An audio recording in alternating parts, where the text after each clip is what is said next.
छठ मैया के घाट है। जब तुम्हें छठ मैया का महत्व ही नहीं पता, तुम घाट तोड़वा रहे हो। ऊपर से भाई उत्तराखंड भवन, उत्तरांचल भवन और पूर्वांचल भवन, उनका व्यवसायीकरण कर रहे हो तुम। तो मतलब तुम तो आस्था के साथ हर तरीके से खिलवाड़ कर रहे हो, है कि नहीं है? तो हम तो सीधा कह रहे हैं भाई, गाजियाबाद के मुद्दों पे ये चुनाव है, हम हमारे लोगों के साथ खड़े हैं। तुम्हें नौकरी और तुम्हें उससे कमाई करनी होगी, हमें नहीं करनी। हमें लोगों के लिए काम करना है। और एक बार भगवान आप सब आशीर्वाद दो और एक बार ये पता चले, दूसरे को मौका मिले, क्योंकि बार बार इन्हें ये घमंड आ चुका है कि ये तो हमारा गढ़ है, यहाँ कुछ नहीं बदलेगा। तुम घर में टिकट लेके बैठ जाओ जेब में, तुम घर बैठे जीत जाओगे। इन्हें ये घमंड है, इसीलिए मीडिया को कभी बंद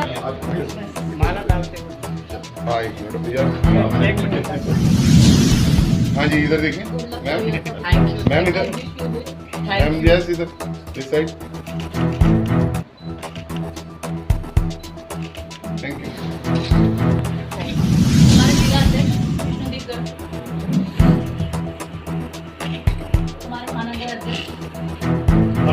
आलू गुप्ता जी,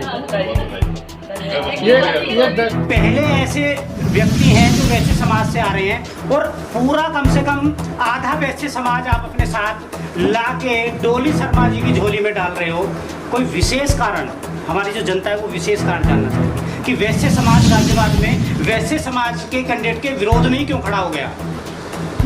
सवाल यहाँ सिर्फ समाज का नहीं है, यहाँ सभी समाजों का सवाल है। आप ये देखो कि जमीनी स्तर पे कौन कार्य कर सकता है। आज मेरे को लगता है कि डोली शर्मा जी ने जिस तरीके से मेनका शर्मा जी से बात करी, इन्होंने फोन पे संपर्क किया, मुझे विश्वास हुआ कि जो सांसद प्रत्याशी लोगों के घर घर जाके मैंने इनकी फोटो देखी, मैंने इनके वीडियोस देखे हैं, तो मुझे विश्वास हुआ कि हाँ ये वाकई में ये शहर के लिए कुछ ना कुछ करेगी। और रही बात दूसरे, आप देख रहे हो भाजपा ने जितने भी प्रत्याशी उतारे हैं, इन्होंने पैराशूट कैंडिडेट उतारे, इन्होंने जमीनी स्तर पर कोई कैंडिडेट उतारा ही नहीं। यानी आप ये कहना चाह रहे हैं कि अतुल गर्ग जी जीतने के बाद गायब हो जाएंगे, डोली शर्मा जी कहीं ना कहीं मैदान में रहेंगे और जनता के बीच रहेंगे। जीतने के बाद गायब क्या हो जाएंगे? वो तो पहले भी गायब रहते थे, पहले भी लोग काम कराने के जाते तो कितना मिलते थे। लेकिन हाँ, हमें विश्वास है कि डोली शर्मा जी से जैसे हमने बात करी है और मेनका जी ने बात करी है, तो हमें विश्वास है कि हाँ ये गाजियाबाद के लिए काम करेंगे। और गाजियाबाद की जो जनता है, गाजियाबाद की जनता के लिए भी एक कहीं ना कहीं एक बहुत अच्छा मौका है बदलाव का, क्योंकि गाजियाबाद की जनता भी उठ चुकी है। और वैसे समाज के लोगों की अगर आप बात करो, वैसे समाज के लोगों क्या ही काम नहीं करते हैं अतुल गर्ग जी, तो और किसी समाज के काम क्या करेंगे? डोली शर्मा जी, आज इतिहास में गाजियाबाद में पहली बार ऐसा होने जा रहा है कि वैश्य समाज ही वैश्य समाज कैंडिडेट से नाराज है और कहीं ना कहीं आपको पूरे दल बल से गाजियाबाद में समर्थन दिया जा रहा है। क्या कहना चाहेंगे? देखिए, हमारा देश विभिन्नता में एकता के लिए जाना जाता है।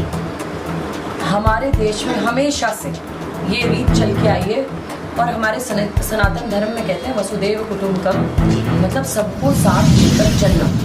मुझे लगता है कि मुझे हर जाति, हर धर्म को साथ लेकर चलना चाहिए। ये हमारा सबसे बड़ा धर्म है जो हमारा सनातन धर्म सिखाता है। और मैं आज आपके माध्यम से सभी धर्म और सभी जातियों के अपने भाई बहन बड़े बुजुर्गों को हाथ जोड़कर अपील करना चाहती हूँ कि अपनी बेटी को आप अपना मत दीजिए, अपनी बेटी पर आज आप विश्वास करिए।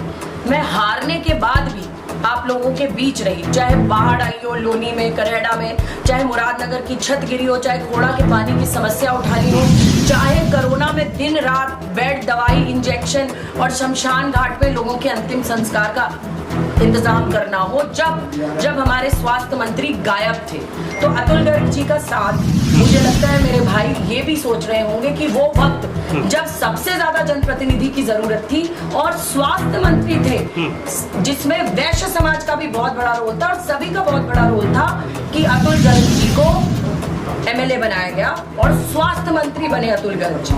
और उस समय जब वो स्वास्थ्य मंत्री थे, तो उन्होंने लोगों के मुंह पर दरवाजे पटक दिए। लोग बिलख रहे थे, तड़प रहे थे, रो रहे थे। कोई माँ को खो रहा था, कोई बाप को खो रहा था, कोई बच्चे को खो रहा था, कोई बेटे को खो रहा था। लोग परिवार के परिवार बर्बाद हो रहे थे। लेकिन अतुल गर्ग कह रहे थे मैं अपने आप को बचाऊं या तुम्हें बचाऊं। तो जनता ने आपको अपना मत इसलिए दिया था कि आप जनता के अच्छे बुरे वक्त में साथ खड़े रहेंगे। जो खुद को नहीं बचा सकता वो दूसरे को क्या बचाएगा। आप अकेली महिला हैं जी, आपके साथ दल नहीं है, बल नहीं है और धन भी नहीं है। इनके पास तो बड़े बड़े नेता आ रहे हैं, राजनाथ जी आए, इनके पास धन भी बहुत है।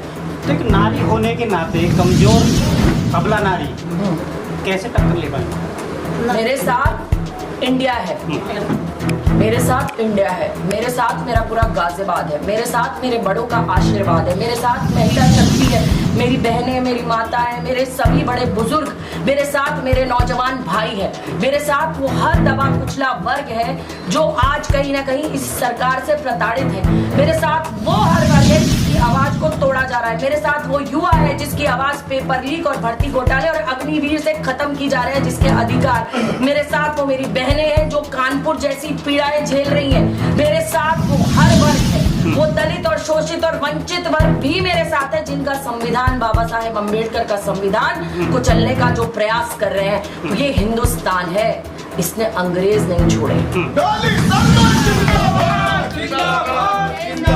अतुल गर्ग जी, खैर क्वेश्चन पे मुझे अतुल गर्ग जी से करना चाहिए, लेकिन आपसे भी करना है। कल राजनाथ जी आए, कुर्सियां खाली, अतुल गर्ग जी भी कहीं ना कहीं कैमरे से भाग रहे हैं, कुछ बोलना चाहिए?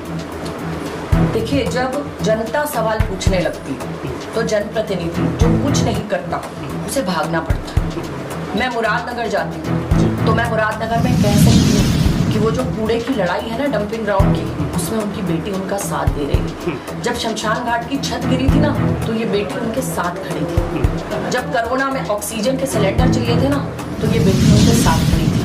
गाजियाबाद में हाहाकार मचा था जब अतुल गर्ग जी के कार्यकर्ता तड़प रहे थे ना, जो 100 लोग उनके लिए इकट्ठे करते थे। मुझे नहीं पता था कौन है वो, लेकिन मैंने ऑक्सीजन सिलेंडर उपलब्ध कराए। और जब अखबारों में खबर छपी कि अतुल गर्ग के लिए 100 लोग इकट्ठे करने वाले लोगों के लिए काम आई डॉली शर्मा, तब मुझे पता चला घोड़ा के लोग आज साथ हैं, क्योंकि उनकी बहन उनके साथ उनकी पानी की मांग के साथ खड़ी रही। साहिबाबाद के लोग मेरे साथ है क्योंकि मेट्रो विस्तार की लड़ाई में, अस्पताल और हर चीज की लड़ाई में मैं उनके साथ रही। लोनी में जहां हाईवे की बात है, चाहे बम फैक्ट्री में जब वो जल गए ना लोग, जब परिवार के परिवार जल गए पटाखा फैक्ट्री में, तो इस बहन ने, इस बेटी ने जाकर साथ दिया, उनके साथ खड़ी हुई। जब बच्चे नालों में गिर के मरे ना तो मैंने लड़ाई लड़ी। मुझे मुंह छुपाने की जरूरत नहीं है, मेरे हाथ में कलम की ताकत नहीं थी, लेकिन जितना मैं कर सकती थी मैंने अपने परिवार के लिए किया है। और जब कलम में ताकत आएगी तो मेरे लोगों के काम होंगे, मेरे गाजियाबाद के काम होंगे। उन्हें पानी मिलेगा, उन्हें अस्पताल मिलेगा, उन्हें स्कूल मिलेगा और उन्हें उनकी वो हर सुविधा मिलेगी। सड़कें, नाली की पानी की निकासी मिलेगी। इसके लिए आज वो तड़प रहे हैं, आज वो समझ चुके हैं कि भाजपा का ये वो शासन है जहां पर कौरवों की